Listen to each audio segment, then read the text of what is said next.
So in a day, you need to get to work. If something happens to your car, if something happens to your child care, if something happens to, there's so many factors along the way that can send you into a tailspin as an American. And then you add on as a person of color.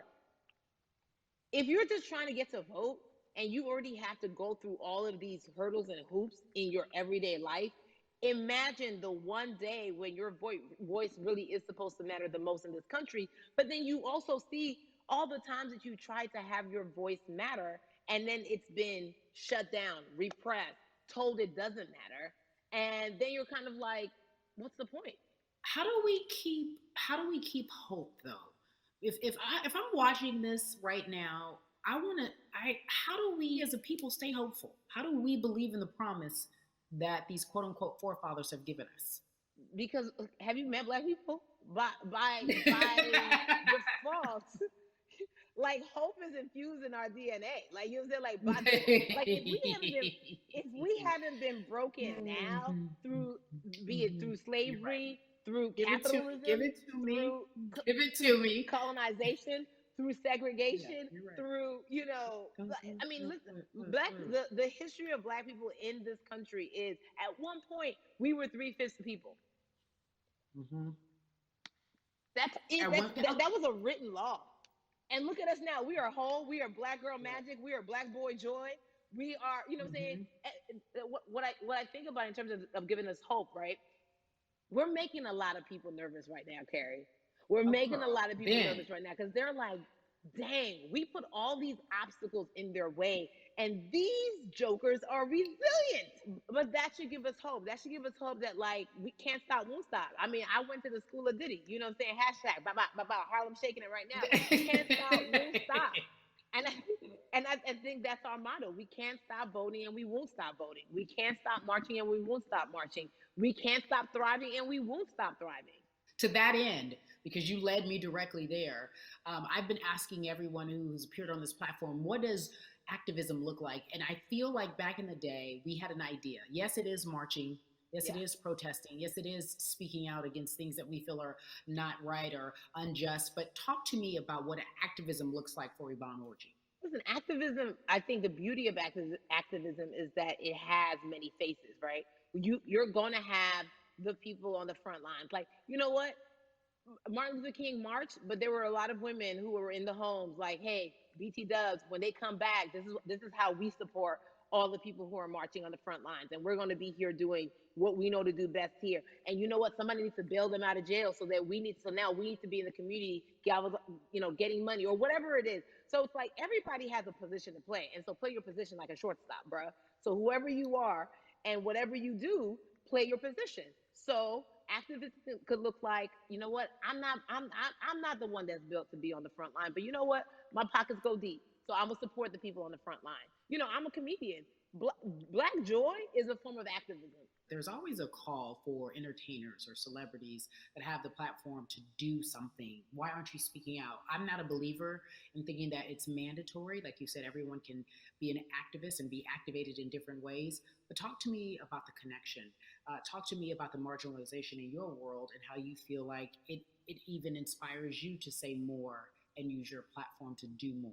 Beneath the surface of what we do, like Niecy Nash says, it's the the who, right? The who is the person who's going to be like, hey, let me call this out. Either blind racism in terms overt racism in terms of ways that we can be better, in terms of ways that we can actually be more uplifting to the community that you may not even realize that you're serving. Before I let you go, talk to me about the urgency, in your opinion, for people to vote, our people to get out and vote this coming election. Yeah, I mean, guys, Right. guys, guys, if you think you're tired now, I'm telling you right now, we cannot take this anymore. Guys. We can't take it. Listen, I Guys. understand that it may be hard to figure out Guys. who to vote for, but at the end of the day, we got to vote for our families. We got to vote for our legacies.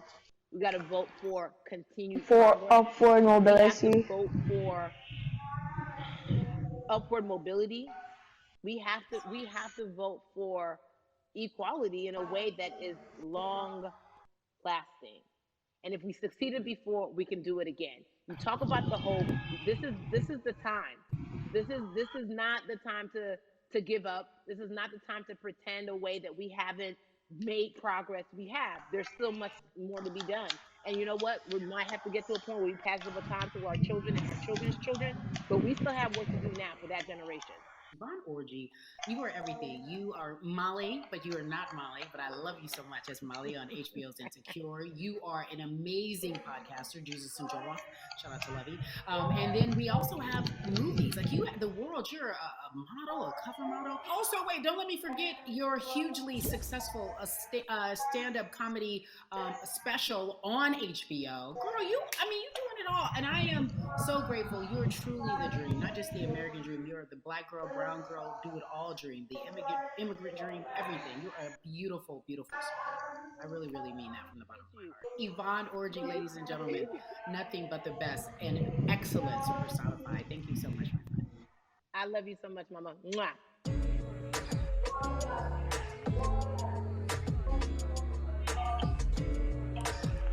Yeah, la la.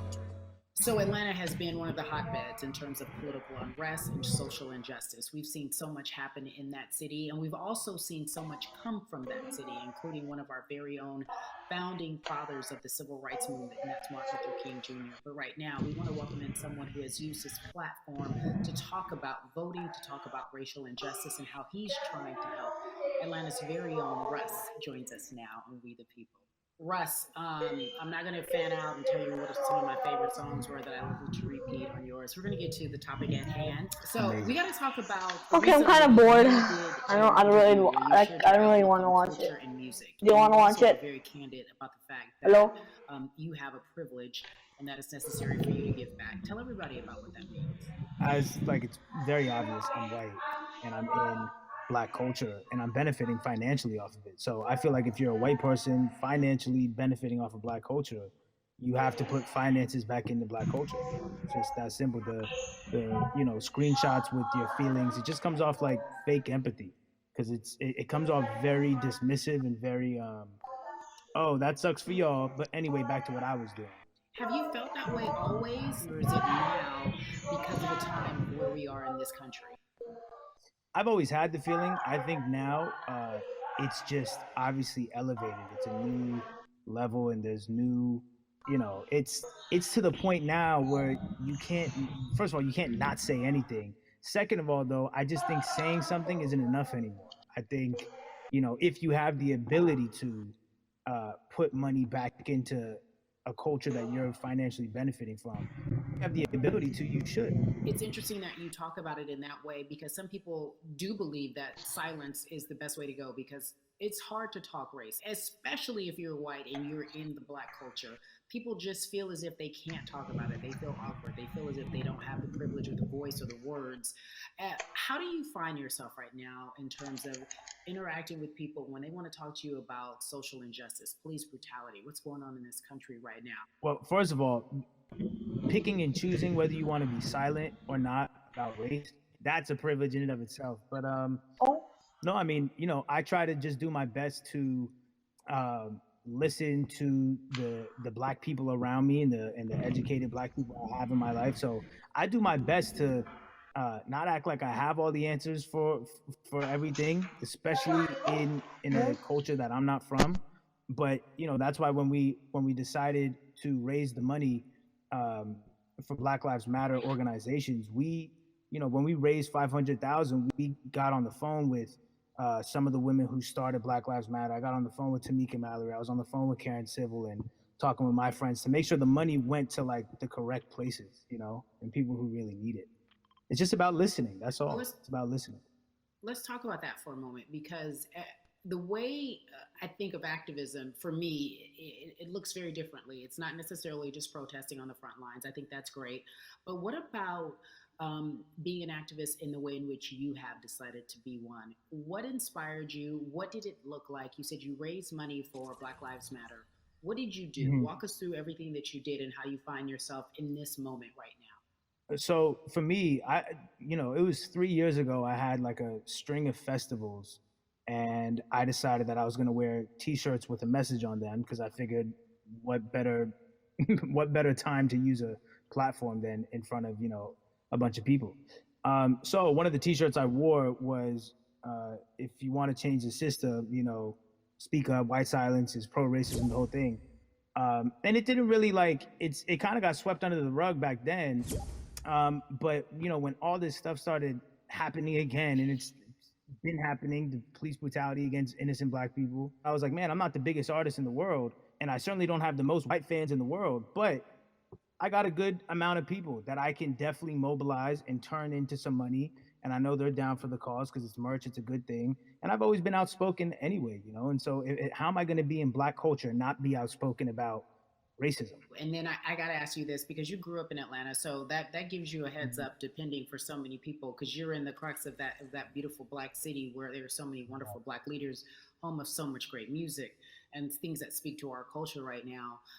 And we are really, really getting our word out, especially with this platform today, and saying that we must use our voice to vote.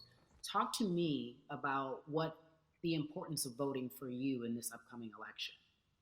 Yeah, so full transparency, I had never voted before, ever. And because, I was one of those people who was like, my vote doesn't matter. And, I don't know, maybe it's because I was younger, maybe it's because I really thought that, or I don't know, but I just think that it's got to, now this is a bit of a privilege to say, it's got to a breaking point